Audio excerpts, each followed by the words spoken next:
I am so excited and honored to have this very special guest on the Venture Love podcast. For our listeners, you'll definitely want to check Ivone Palencia out. I met Ivone many years ago at a robotics startup that we worked at together, and I learned what a beautiful ray of sunshine she is to literally everyone she meets. And I tell her this all the time, you're a ray of sunshine. Ivone is also a small business owner of Scarlet Sky Alchemy, where she handcrafts beautiful, one-of-a-kind sterling silver rings. And above all, Ivone is what I consider to be the epitome of a true divine survivor. I'm so blessed to call you a friend and happy to have you on the podcast. So welcome, Ivone. Thank you so much for having me, Violet. I'm very excited to talk about what we're going to chat about. So yeah, thank you for making this space. Of course. Thank you for being on.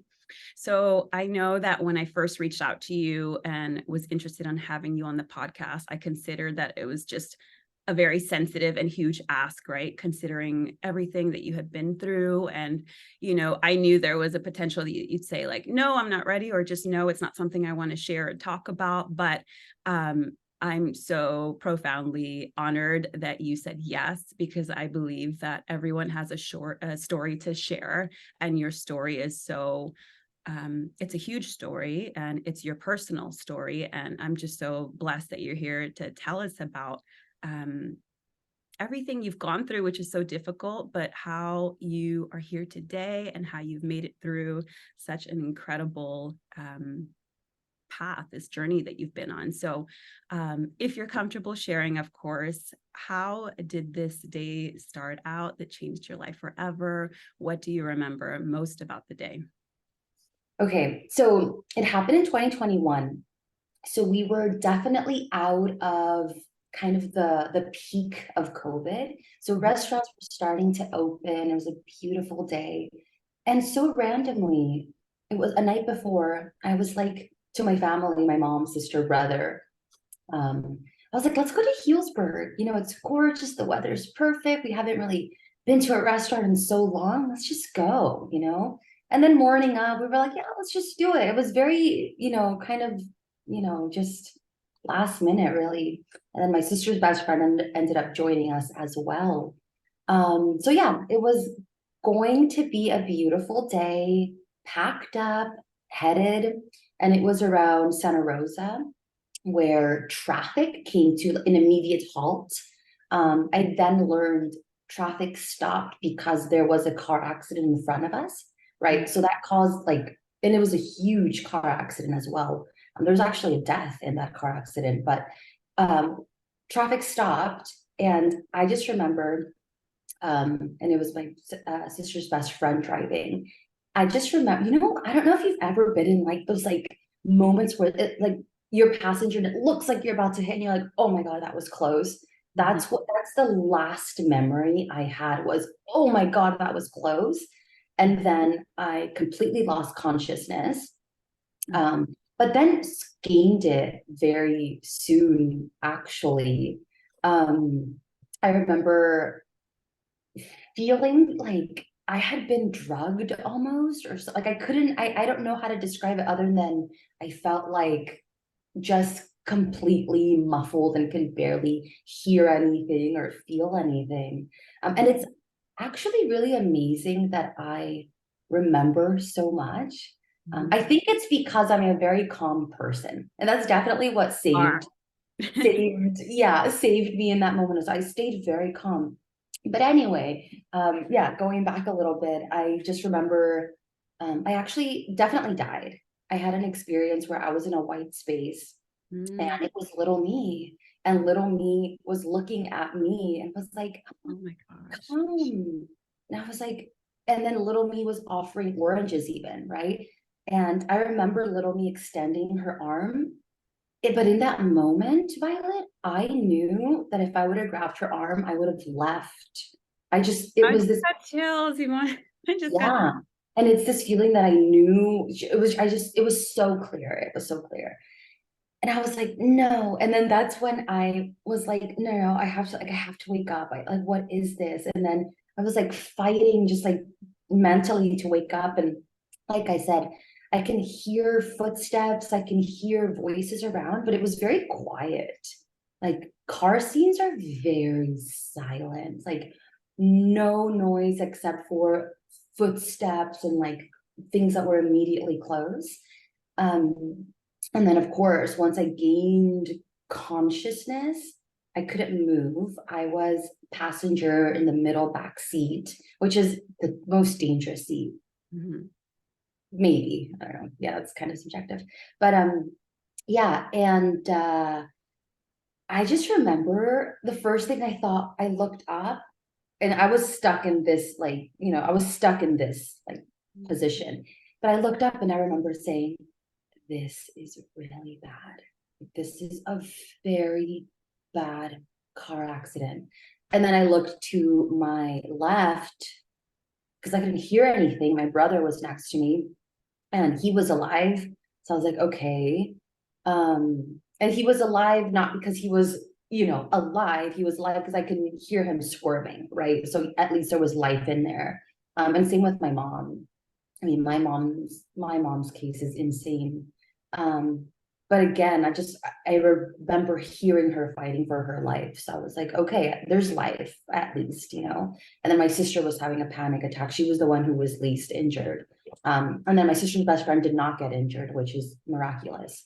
So the impact, it was a man who was super drunk driving, he was driving a pickup truck, and he actually hit us from the right side. So it makes sense that the passenger was least injured. My mom was on the right, so she was the most injured. And I was, then we were all injured differently. Mhm. Um, yeah, and so it was a long 40 minutes to get me out. Oh my God. Yeah, slowly kind of, ambulance, fire trucks. They were able to pull my mom out, which thank God. Before that happened, though, before anyone was even pulled out, I just started praying because that's what I know to do. I just started praying over everyone in that vehicle, over our lives, and just using my voice to keep everyone calm. Like I said, my sister was having the panic attack. So I was like, Paula, just, relax, calm down. We're just in a car accident. It's okay. And then my sister having a panic attack started also freaking my brother out. So he was stop, it's too much. And I was like, Paula, calm down. And I was like, Manuel, we're going to be okay. Just breathe. And then same with my mom. I was like, Mom, just breathe. Everyone's going to be okay. We're going to be fine. We were just in a car accident, but it's okay. Everyone just breathe. And then I literally just led everyone into breath and just like breathing really loud for myself, of course, too, but then for my mom and sister and brother. And then I couldn't feel anything. It must have been the adrenaline at that point. I didn't feel any pain. I was just stuck. But I grabbed my brother and my brother and mom's hands, and they're on my lap, and I was just holding them to help ground them. But then they both, for whatever reason, I think it's because my mom started to get a panic attack. They both grabbed my legs and started to both get panic attacks at the same time, and then were shaking my legs. And when they moved my legs, that's when I was like, oh no, no, no, no. And then I can just feel all the pain, and it was awful. It was absolutely painful. And then again, it was just long, very long minutes of keeping everyone calm. And it was like after 30 minutes, they were able to pull my mom out. They had to break doors and cut the ceiling. We were so crushed. That vehicle looks like an accordion. We were so smushed. Took my mom out. Thank God. They took my brother out next. And it was just such a relief because I knew I knew I was physically broken, but I also knew that they needed immediate life assistance. They were more gone than they were here. And so huge relief. And I remember the firefighter being like, hey, sweetie, can you slide out? I was like, I cannot move. I can't move.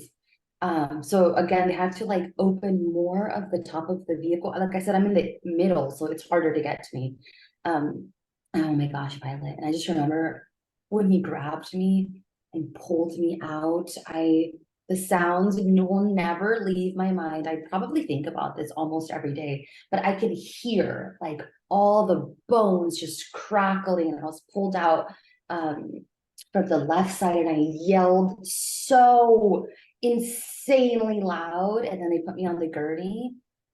And it was the absolute most amazing feeling I had ever felt because of what I had just been pulled out of.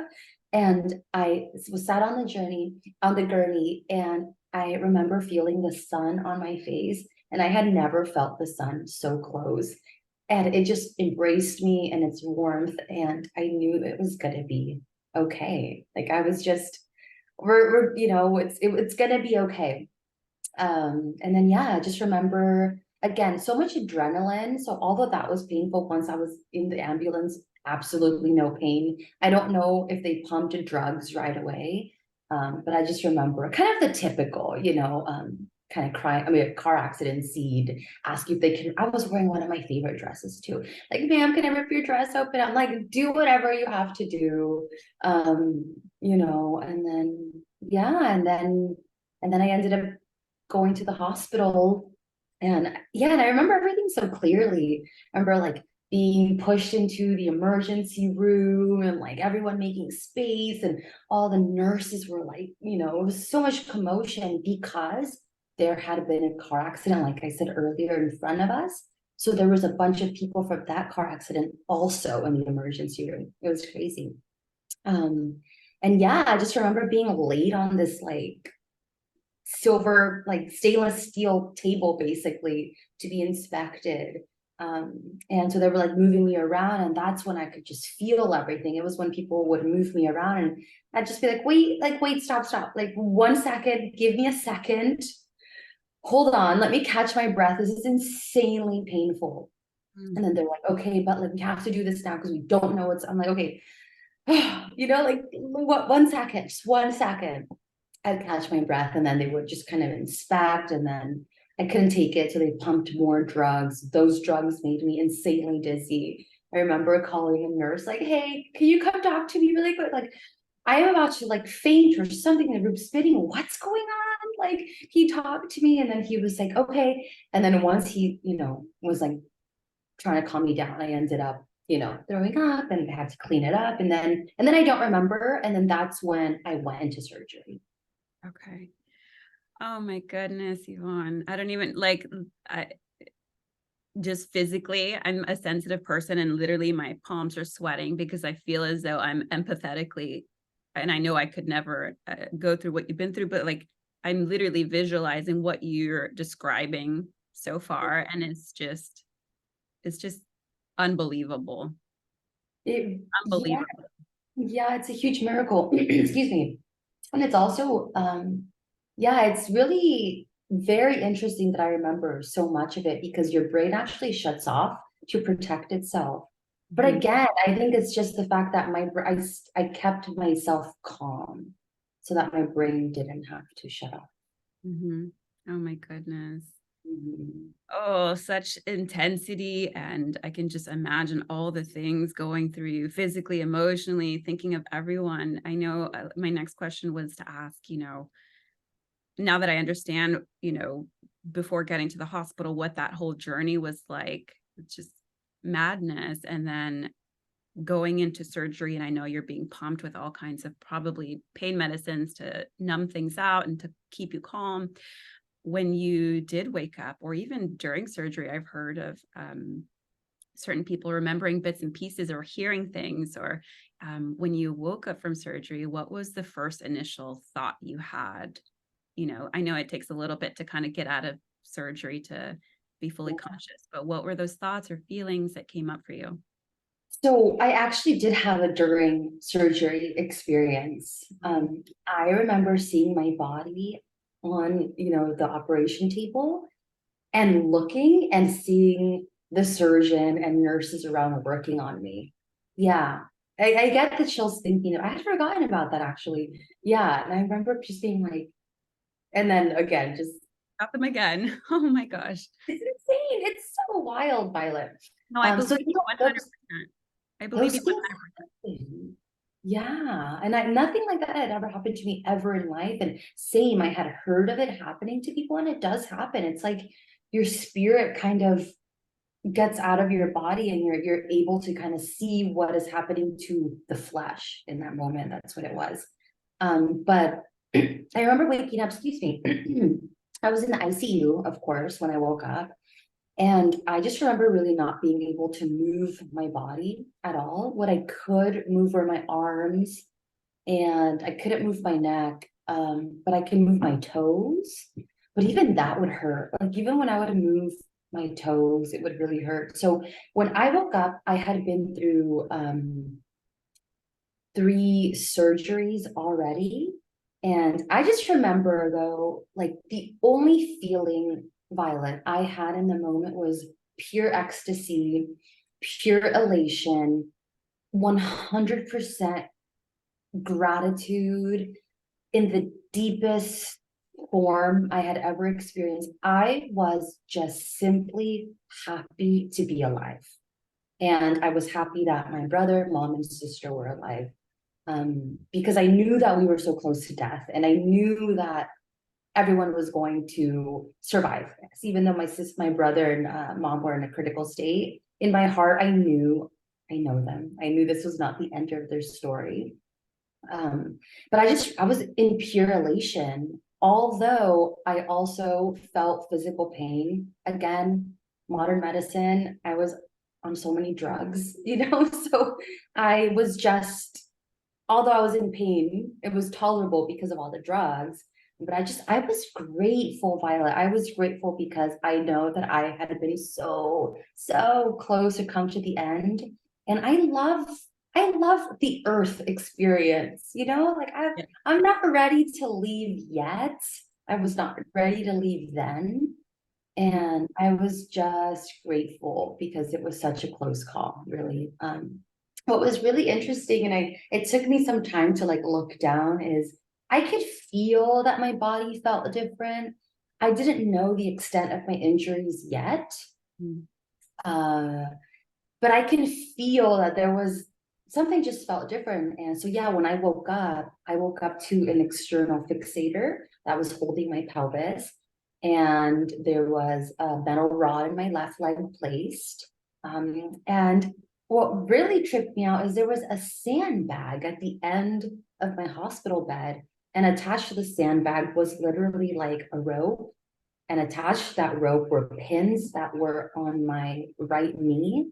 And so that was kind of just holding my leg in place, which I thought was weird. I had never seen a sandbag in a hospital room, which was Wow. very peculiar to see. But I just knew so many things had happened. So it was this like, how do we call it? It was like yin and yang. It was this beautiful moment and feeling of, oh my gosh, I just did this and I'm in the ICU, I'm in good hands. I don't want to be here, but I know I am where I need to be. But also I was thinking, oh my goodness, like these injuries, these are some serious injuries. This is going to take a lot of work. Like there's going to be such a long road to recovery. But then I would like bring myself and was like, again, really, it's a practice of being present. I had to bring myself back and like, okay, this is where we are, and um, I am just going to sink in the moment and just react in the best way I possibly can. And I think that's what helped me a lot, Violet, is I stayed in that space of gratitude. Really, that's all I felt in the moment. Pure gratitude. That's what I'm taking from listening. And I just want to give you the space to just share. I don't want to interrupt because I just want you to share what's coming from your heart, And so listening to your story is just so incredible. I mean, even the spiritual pieces that I think a lot of people don't consider, or and I've heard so many of them. I've read books on, this space that sometimes people go to when they go through such extreme life scenarios like you did, where you kind of you leave your body and you remember things like that. I believe that 100%. I know some people don't. I do. And I believe you. I feel that you went through these things and they've changed you forever. I think one of the most like fascinating things that I'm getting from this experience, just listening to you, is gratitude. And I talk about it all day, every day, all the time, but it's such a reminder that for an individual like yourself who went through something so horrific and terrible, to, to wake up, anticipating this question, I was thinking like, what would she tell me? What would she say? About how she felt when she woke up from surgery, and putting myself in your situation. I know I can't, but just imagining what that was, I picture, oh God, it's scary. It's awful. Where's my family? Where's this? And my legs or my body, I'm in pain. Oh, screw the person who did this. This is awful. Like thinking the worst. But what I'm hearing from you is absolutely none of that. It's hearing you say gratitude. I was ecstatic. I mean, never in a million years did I think you would say that word coming out of surgery, but I see it now from your perspective, why that was the word you chose, that you felt this like euphoria, that you were in safe hands, and you knew it wasn't your time to go. And you knew, even though you didn't know, it sounds like you knew your family was going to be okay. And that's just so beautiful and heartwarming to hear, like me having sweaty palms, like anxiously listening to your story, because I'm feeling little bits and pieces of what you're sharing. It's just incredible. Your story is so, so incredible. It's such a miracle, because I've seen, you've documented your journey on social media and seeing just bits and pieces of, what your friend has shared and what you're sharing, and the videos, and just the wreck, the car wreck. It's just, how did they pull you and your family out? How are you here? It's just, I have chills thinking about it, and I feel chills because it's such a miracle. And I'm so grateful you're here. I'm so happy you're here, because I believe you have so much beautiful life left to live, to share with so many people who love you. And I just wanted to share that briefly, because it's what was on my heart. It's so beautiful to hear gratitude out of all the million things you could have said, is what you're feeling and what you felt. Yeah. Absolutely. No, and exactly. I mean, you just said it. It is a miracle, and I recognize that. I mean, car accidents happen all the time, and so many lives, Violet, are lost at the hands of drunk drivers all the time, especially in that area, like wine country area. It's awful. And so, yeah, I think that's something that also, yeah, I remember waking up and just, like I said, being really grateful to be alive, and that's it. Like it's as simple as that. And knowing how big of a miracle it was. 100%. And of course, I was also thinking about, my brother and I were actually we were neighbors in the ICU, right? So that was insanely difficult. Of course, I can ground myself and I can keep myself in a space of what's the word, in a very controlled space. I could keep myself there. I always wonder too, like, my whole life, have I been working, towards being able to get through this kind of insane situation? It wasn't easy. Absolutely not. I mean, till the day, it's not easy. It's very hard, actually, every day. But everything, Violet, I have always believed in, everything I have always practiced, everything, even from the stretches I've done, I've always been a huge pelvic floor stretcher. Everything I had worked for to that moment in life, I just had to put it out on the table, and I used absolutely everything that I knew, and it helped me.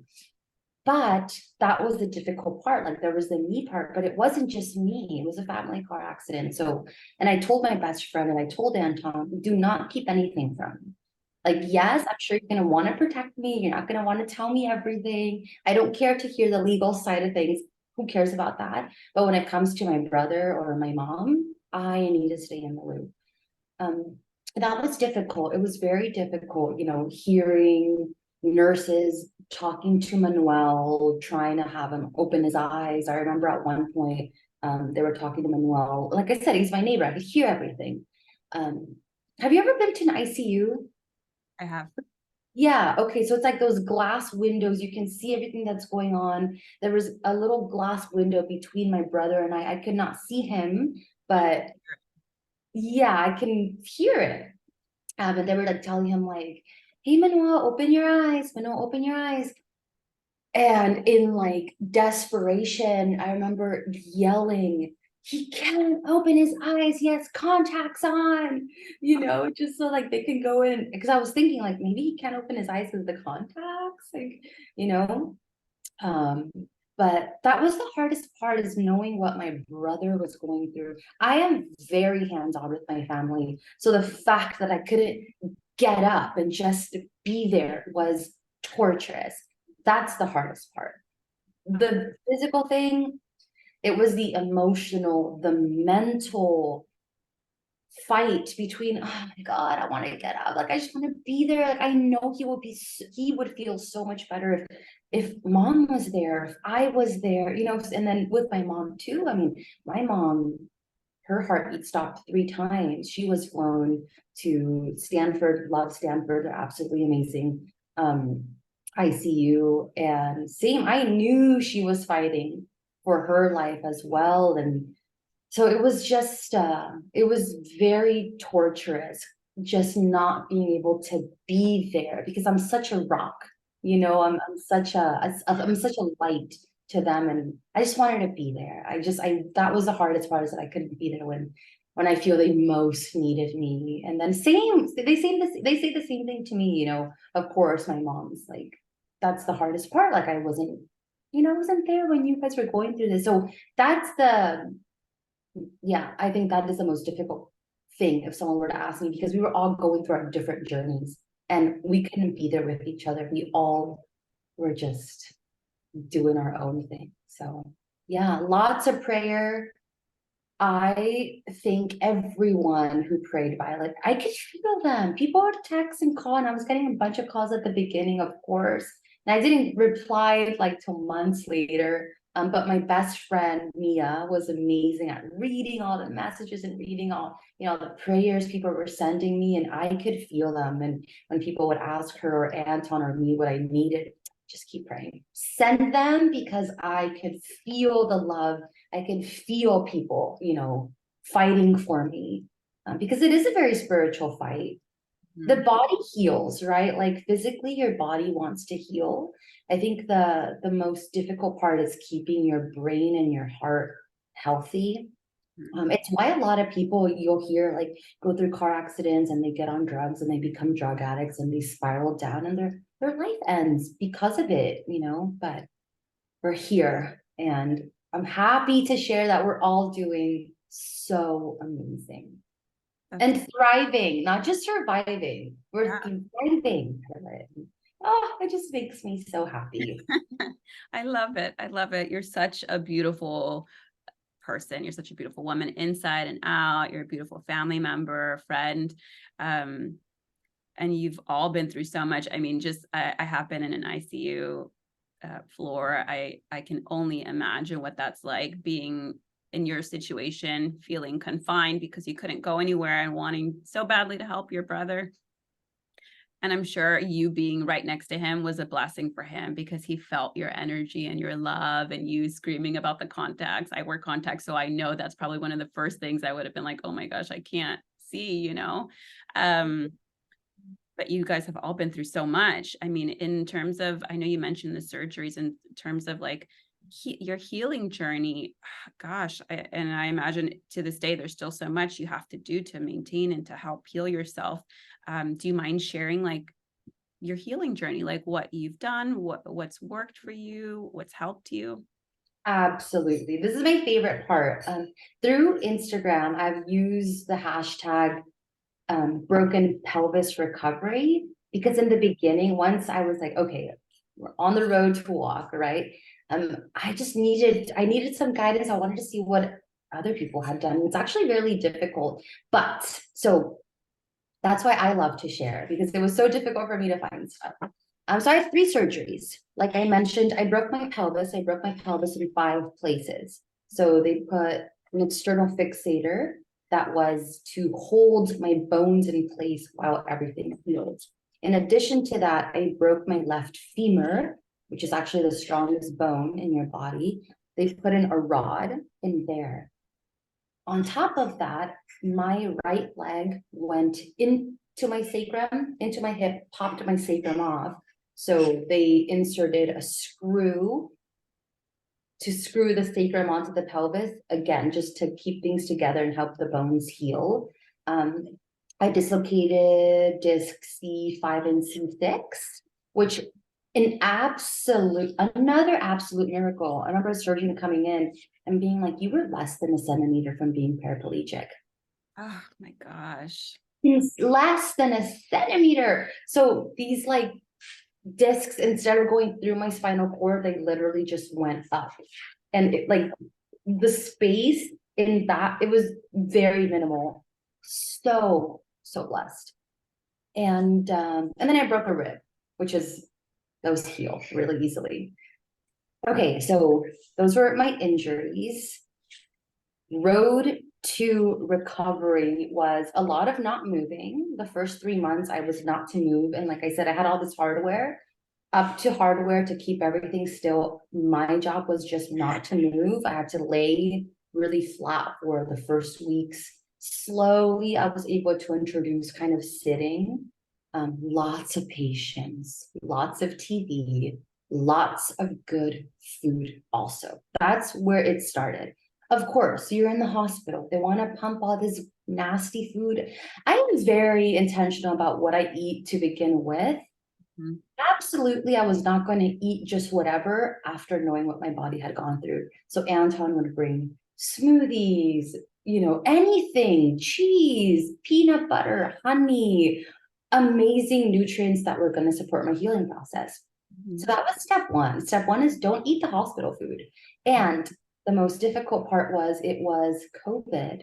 So they actually were not allowing people to bring in food. And once I told Anton, like, oh, no, you can't bring in food, because of COVID. So Anton would either sneak it in. Nurses wouldn't care, Anton. Anton's the best.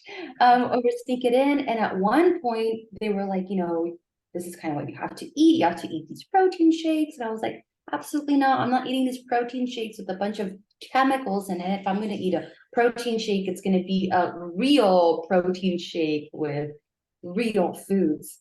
And they ended up sending like a dietitian. And anyway, I basically said, well, then I'm going to go on a hunger strike. So that's when they were like, okay, this girl, we just won't look, So yeah, step one was really good food.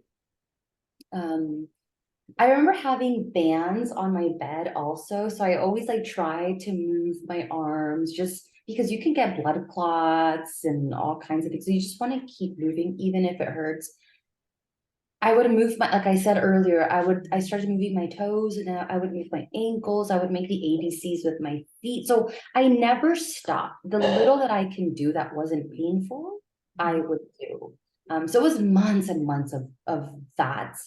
And once I was on month 3, I was transferred to a rehab facility called Alta Bates Sutter Health in Oakland. Best of the best, absolutely amazing. And it was there that I experienced so many breakthroughs. So my body, again, had gone through so much, right? On my birthday, actually, they ended up removing my external fixator. Best gift ever. That was day 100 on my birthday. Numbers to me sometimes, what's the word I'm looking for? I'm not like a huge numbers girl, like 444, 888, but when it's like these perfect dates, sometimes I'm like, are things written out? Already? Like it makes me think about, it's almost too perfect sometimes. But anyway, here, day 100 on my birthday, they removed my external fixator out, and 2 days after, it was the first time I could sit. extremely painful. It was like being a baby, Violet, really. It was like, oh my God. Because in 3 months, I lost so much muscle, so much strength. Didn't know what sitting was. Like, I didn't realize you use so much of your core to sit. So I was just like shaky, like, oh my goodness, what is this? And then I tried, I was really stubborn and wanting to get up on a walker, insanely painful. I knew it was going to be hard. I didn't think it would be that hard and that painful. I remember crying that day and telling Anton, like, I knew this was going to be hard, but I just didn't think it was going to be this hard. And then like a week later or so, I was sent, like I said, to Alta Bates Rehab Acute Center. And there I did 3 hours of physical therapy for 3 weeks every day, except Sundays. And I had amazing therapists, amazing occupational therapists, but also it was my attitude. Like if you want to heal, you need to choose that. If you want to heal, choose that you want to heal, have a good attitude about it, and just try your best. Even if it hurts, just try your best. I had my first shower, which was amazing on day 104, my first shower. And that was painful because I was so stiff. I hadn't moved in so long. Um, but yeah, I think one of the first things I mastered was transferring from my hospital bed to the wheelchair. And then I was able to roll downstairs, go to the gym, and then that's when I would do the 3 hours of the most simple exercises. Things like I was taught before I arrived to this place, I was taught how to put my socks on, right? With this like little device that you use. And my occupational therapist, Achi, amazing, that's her name. She was like, yeah, no, you're not gonna be used. She's a little bit hippie, which was perfect for me. She was like, you're not gonna be using any devices. You're gonna use everyday things as your therapy. So, and that was the best therapy. You're not gonna use, if you want to put your sock on, you're gonna bend over, even if it takes you 30 minutes, there's no rush. You're gonna put your own sock on. I'm like, in the back of my mind, I'm like, do you realize how much this freaking hurts? To even do that. But I was like, but I also liked it because I needed that little push and I trusted her. And yeah, so it was little things like that. And then days later, I was, lifting both legs up. I was doing little exercises. Days after that, I learned how to use my walker and use my arm strength to really do most of the work, and get me moving. And then we practiced going up steps, lots of arm workouts because I had to rely on my arms a lot. So I was definitely pumping those up. And trying to remember, like, so many, the most simplest leg raises, the most simplest exercises you can think of, I just did. And so week 3, I go home. Thank God. One of the questions they asked me is, what's your goal? One was to take a shower. I haven't showered in over 100 days. And goal 2 was to walk out of that rehab center. I did not want to go home on a wheelchair. I was so adamant about that. And yeah, I mastered being able to use my walker. I use my wheelchair a lot still because it was very tiresome. But yeah, and one actually experience I do want to share is I remember the first time going outside because I'd been hospitalized for what had been almost 4 months now. And I remember, and it was on my walker. And it was the first time I had gone outside. And it obviously was because I had been institutionalized for so long, but going outside seriously felt like going inside. It was such a foreign feeling to be outside. It just felt strange. I was like, oh, so this is what it is to be outside. That's amazing. But then yeah, then a few days later I ended up going home. It was 3 weeks in total there. And I never stopped. My amazing friend Evelyn would take me out. We would go to the places I would always go to, the same restaurants, the same places in my wheelchair. She'd push me around, even though sometimes it wasn't comfortable. We wouldn't, go out for too long. It was whatever my body could handle. But that was the best therapy is I never stopped. I'd go grocery shopping with my walker. all the simple, I'd go pump gas. I drove, not to like it. I did all the things I always did. And it was those little things that was the best therapy. And then weeks later, I enrolled into physical therapy and I would go, do kind of some more legitimate exercises. But really, that's what it was. It was food and keeping my normal as it could, and allowing my body to adapt and figure out how to do these very simple tasks now. Another thing that really helped in my healing journey is 2 months. And again, I was very adamant about this. 2 months after being home, I was completely off all painkillers. I was on fentanyl, I was on Dilaudid, I was on morphine, I was on oxycodone, so much stuff. And I made it my goal to I started weaning off in the hospital. And then I continued that process when I got home in 2 months after it was very painful, by the way, very painful, but so worth it. Because then I could feel my body more. And then I just used amazing herbs and natural concoctions and oils to help and alleviate the pain and inflammation. And then it was a lot of listening to my body, a lot of rest, of course, a lot of listening to my body. And one of the first things I did, in addition to physical therapy, so first thing I did kind of on my own was I went to the swimming pool. I went to my local YMCA. It was what is it called? Like aerobics with the senior citizens.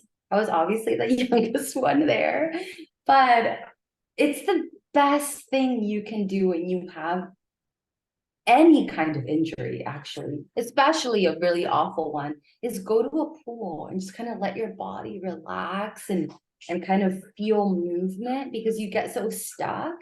Physically, you can't move, but then mentally, you're scared to move because you're like, am I going to hurt something? So yeah, pool is the best thing. And then I always tell people, you're gonna know when you can do something next, because weeks later, then I started going to hot yoga. And the first day I just laid there in a hot room and just let my body sweat and allow the muscles to relax.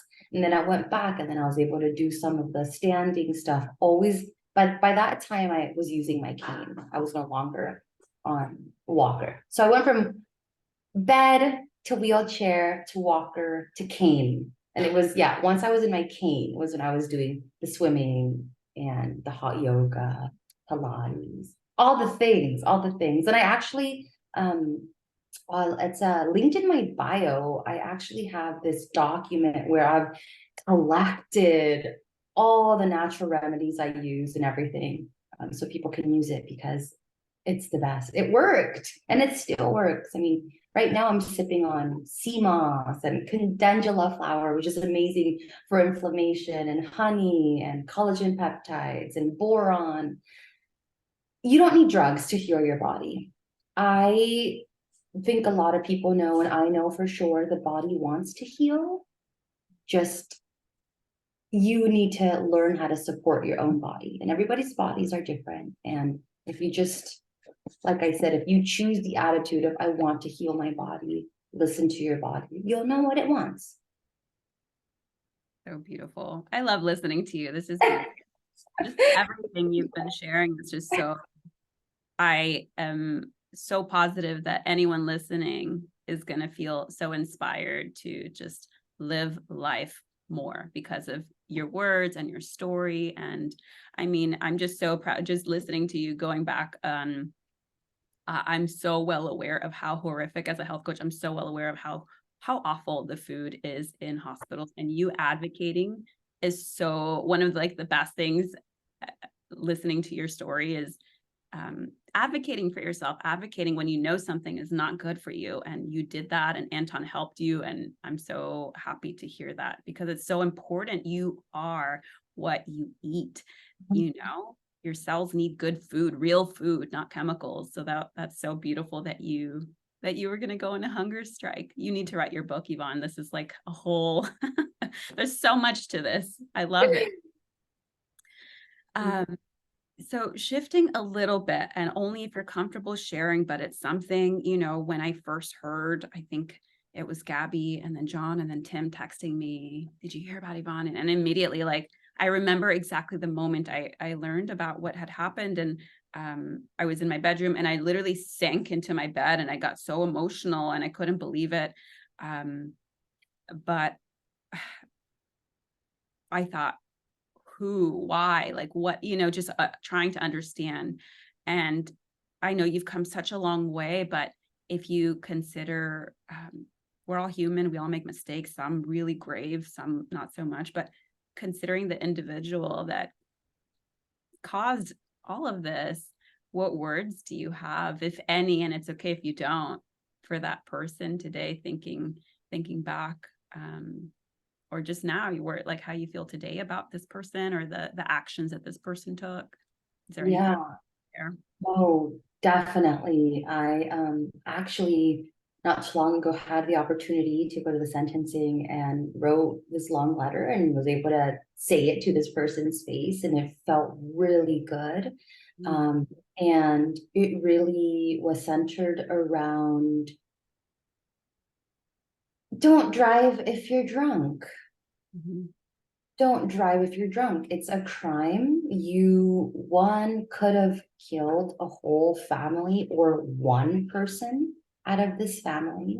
Like I said earlier, it happens all the time. So many lives are lost at the hands of irresponsible people mm, choosing to not only drive drunk, but then drive recklessly, mm, right? So, yeah, to this person, it's just if I could go back and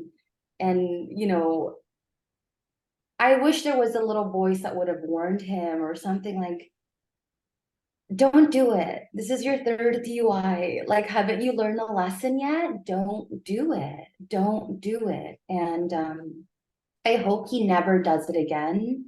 mm, But that's all I can say is I hope he never does it again. And anyone listening to this, and just don't drive if you're drunk. Don't get in a vehicle with someone who you know has been drinking, and a car accident can happen so quickly with you when you're sober, let alone when you're drunk.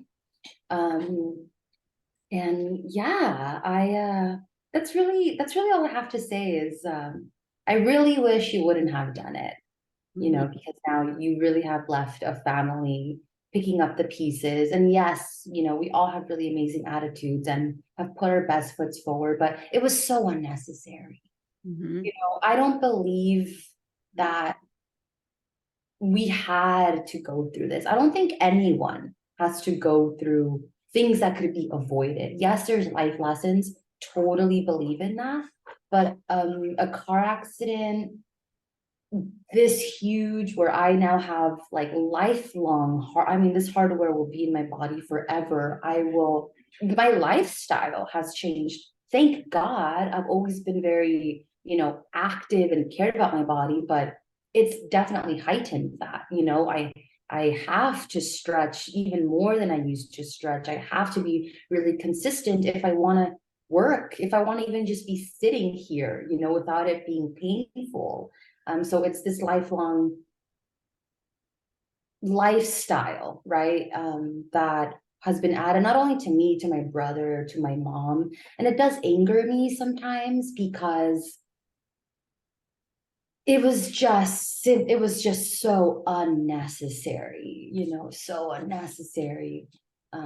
So I just really hope that person never does it again. And I hope that no one drives drunk. It's not there's Uber now, there's Lyft, soon Zooks, like there's all these things that you can use and for transportation. But yeah, that's pretty much it.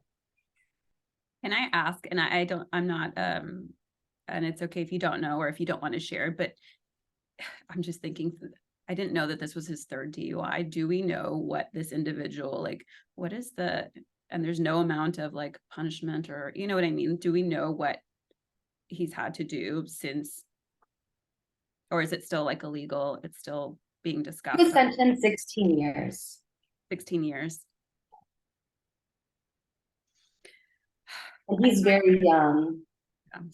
So I just hope that the moment he gets released, that's really, again, that's all I can say. I just hope he never does it again, because he's young enough to, be released and do it again, 100%. And I just really hope that he never kills anybody, because he easily could have. And yeah, I don't even go there, but I don't even like to think about that. But it was just so easily one of us could have died, and that would have been just, oh my God, I can't even think about it. But like I said, so easily one of us could have died, I could have died. So yeah, I really just hope that person never does it. And then like I said, it felt really good to say everything that I had to say to his face, in his eyeballs. Yeah. Yeah. So shifting a little bit more on a positive note, you started creating these beautiful sterling rings. So I want, if you're comfortable sharing like this business that you have, do you mind sharing and explaining to the listeners what you do now? Yes. So Scarlet Sky Alchemy. So I've always loved jewelry. I've always thought about silversmithing, but never really had the time. And it really was COVID, the beginning of COVID. I wasn't going into the office. I found myself with so much time. I wasn't driving to work. I wasn't going out. I was home. And I was like, this is the time. I'm gonna teach myself how to make rings out of silver and gemstones, and completely self-taught. YouTube is amazing. You can learn anything on YouTube. And yeah, I just invested, got everything I needed, silver tools, my workbench. And yeah, I was just practice, practice, practice, until the moment I felt like, oh, these are cool. I would actually buy this, from someone. And it was in that moment where I kind of released them to the world, and still working on a few. Yeah, that's really how it started. It was birthed. It was one of those. It was birthed out of all the time that we found ourselves during COVID. I love it. I love it. They're beautiful. Thank you. And they're all like sustainably sourced, all the gemstones, the silver. So they're beautiful. They really are. And right now, the messages, or the collection that I worked on, it's called Here. And it really is just kind of a celebration to being here on Earth, which is very interesting, because I started these rings before my car accident, and they were all already stamped with the word here. Right? And then, so I'm telling you, I'm like, this Like life the is physical connections of life coming together. exactly Incredible. Everything is connected. No, nothing's a coincidence. Definitely everything is connected. Everything synchronizes, and everything makes sense one day. Really, it all makes sense one day. And so I already had all these rings, and I just kind of had to finish them, and they were all stamped with the word here. And that's one of my strengths, is I am really good at staying here in the moment. And it helped me from the moment I gained consciousness in the vehicle, to just really stay present, to being on a bed in the same four walls day after day. As hard as it was kind of just remaining in the moment. And it's hard, because you don't want to be in the moment. You don't want to be like, oh yeah, I'm here in the hospital, this is great. But I also want to clear that up. It's here in your connections to people, being really present with the nurses and the surgeons and the staff. I made so many amazing friends out of this, because I was just present, and like, I'm here, and I'm going to be the absolute best patient you guys have ever seen. And I was told that again and again, but again, it was my choice. It is the attitude I choose to have.